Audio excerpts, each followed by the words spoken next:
40 anni dopo le manifestazioni, dopo le battaglie, dopo l'approvazione della 194 il 22 maggio del 1978, norma per la tutela sociale della maternità e sull'interruzione volontaria di gravidanza. Da allora l'aborto non è più un reato, una rivoluzione questa culturale e sociale.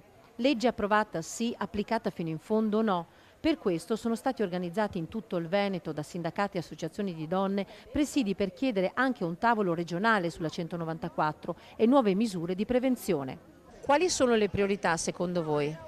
Prima di tutto che ci siano procedure condivise, che le donne non debbano girare da una struttura a un'altra, che i consultori familiari vengano potenziati per fare tutta l'attività di prevenzione e di accompagnamento anche post della donna e che se vi sono numeri elevati di obiezione vi sia la possibilità, come è prevista dalla legge, di pagare i medici non obiettori. L'obiezione all'aborto da parte dei medici è alta e questo crea anche difficoltà in alcuni presidi. Non nella clinica ostetrica di Padova, dove 3 medici su 20 in servizio non sono obiettori. La situazione viene però gestita ogni giorno. È la nostra stessa struttura che si preoccupa di inviare in una struttura in cui c'è in servizio un medico non obiettore.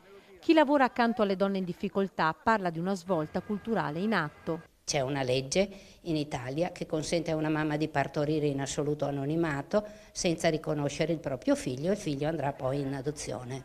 Noi vediamo sicuramente un calo della richiesta di interruzioni e penso che la diffusione della contraccezione abbia avuto un ruolo importante.